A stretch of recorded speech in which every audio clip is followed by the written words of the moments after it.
Ilmu itu semua pasti. Ilmu pasti. Pasti kamu dikasih rezeki.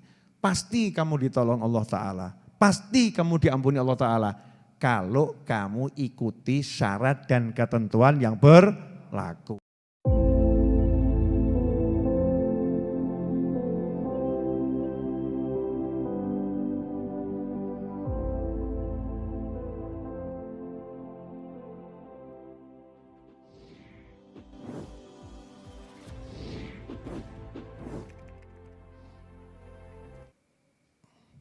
Awalu maqamatid din al-yaqinul ladzi huwa ibarah an quwwatil iman billahi ta'ala wa bil yaumil akhir wal jannah wan nar wa hadzal yaqin bid darurah yuhayyid al khauf minan nar war raja lil jannah ila akhir maqala radhiyallahu anhu.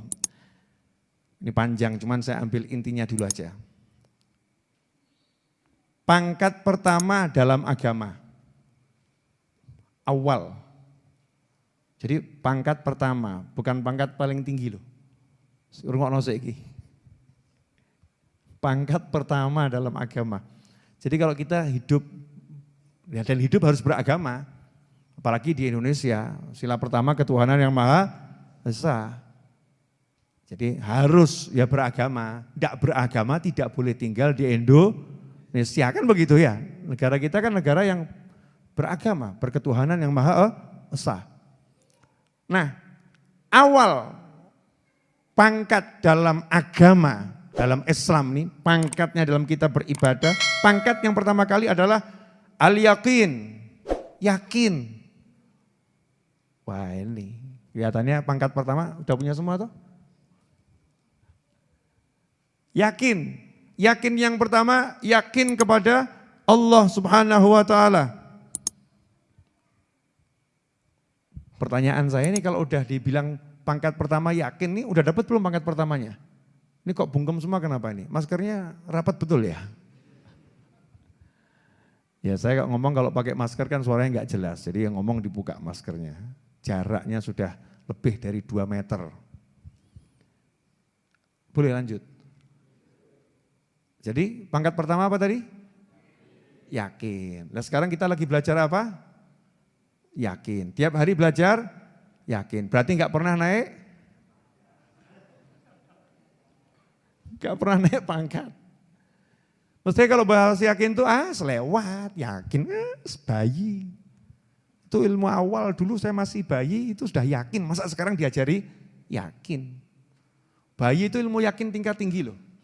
Wani mungkurep gak paham iso melumpah apa gak kok. Bayi itu kan tidak tahu dia bisa telentang lagi, tapi dia berani mengkurep kok, betul kan ya? Berarti punya yakin tingkat tinggi enggak? Punya, siapa itu? Ya awakmu. Kamu semua, saya, kita semua itu udah pernah jadi bayi, apa lahir atau gerang seperti ini? Enggak toh? Dari bayi, ternyata bayi itu kita Masya Allah, telentang berani mengkurep, yakin karena nanti pasti ada yang melumahkan lagi, ya melentangkan lagi, yakin. Jadi kalau yakin tuh mestinya kita nggak usah diajari, sudah lulus semua. Udah lulus semua. Lawang karena kita yakin bisa hidup enak di alam dunia ini. Oh di alam rahim saja kita keluar berani metu. Pede bengak-bengok, aku teko. Berani. Ya kan teriak, yakin. Lah kok sudah besar kok tambah. Lah kira-kira sore pepora ya. Gusti Allah kira-kira nulungi aku boga ya. Kira-kira ditolong Allah enggak ya? Ya kira-kira ya. Nanti saya dimudahkan enggak ya urusan sama Allah ya? Ya kira-kira. Gak ada ilmu kira-kira. Ilmu itu semua pasti. Ilmu pasti. Pasti kamu dikasih rezeki. Pasti kamu ditolong Allah Ta'ala. Pasti kamu diampuni Allah Ta'ala. Kalau kamu ikuti syarat dan ketentuan yang berlaku. Selesai toh? Enak atau enggak enak? Jadi enggak kira-kira. Kalau kamu sholat isya jamaah, tadi maghrib jamaah, dosamu di antara maghrib dan isya, selama itu bukan dosa besar, pasti diampuni Allah Ta'ala. Enak atau? Enak. Itu namanya yakin. Maka orang kalau punya yakin, nggak bisa dihancurkan dengan dosa. Orang punya yakin gak bisa dihancurkan dengan dosa. Maksudnya begini, orang yang punya yakin kok kemudian dia terpleset berbuat dosa, itu dosanya gak akan membuat dia terjerembab dalam dosa. Kenapa? Dia yakin punya Allah yang maha pengampun. Dia yakin punya Allah yang menutup aib. Dia yakin punya Allah yang penyayang. Langsung dia bangkit. Ya Allah ampuni saya, tadi saya maksiat. Tolong ampuni saya ya Allah. Yakin dia diampuni Allah Ta'ala. Nah ini enggak. Nah saya model ini diampuni gak ya? Model begini dapat ampunan enggak? Wah kelihatannya kalau ini enggak diampuni. Ya sebablas sisan. Lanjut sekalian. Nah itu terjerembab dalam dosa. Na'udzubillah min dzalik. Makanya menjelang Ramadan ini yuk kita ingatkan diri kita tentang yakin lagi. Ingatkan diri kita untuk sabar. Ingatkan diri kita untuk ridho. Ya, jangan keluh kesah. Ya, jangan keluh kesah.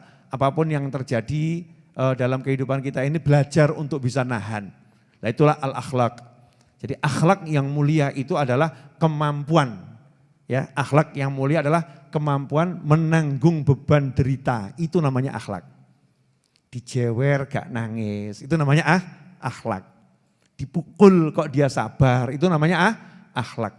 Barangnya dicuri kok dia gak teriak-teriak marah-marah, itu namanya akhlak. Mampu menahan beban derita gangguan orang lain, gangguan apapun, orang yang mampu ini namanya akhlaknya luar biasa.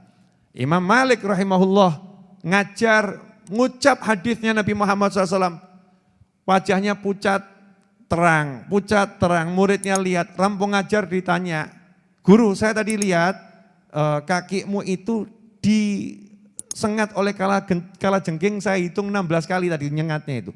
Kok kamu ya enggak kaget, kok enggak jumbul, kok nyantai saja, cuman wajahmu yang berubah-ubah karena sengatan itu. Jawabannya, lah masa saya baru disengat kala jengking saja kok sudah meninggalkan hadisnya Nabi Muhammad SAW. Jadi ya loro, tapi gak tak rasakno. Ini sekarang baru dicaci sama istrinya saja, gak sabar yang luar biasa. Bojoku lemet aku, sekolah ijol. Masya Allah. Ya kan? Gak punya sabar itu, gak punya sabar. Nah, akhlaknya akhirnya gak mulia. Akhirnya gunjing sana, gunjing sini, cemooh sana, cemooh sini, share sana, share sini, ruwet. Mari kita pupuk akhlak yang mulia dengan melatih diri kita sendiri, berupaya untuk bisa menanggung rasa yang gak enak tadi. Ya, menanggung rasa yang gak enak. Kalau udah terlatih, nanti semuanya jadinya enak. Alhamdulillah, jazakumullah khairan.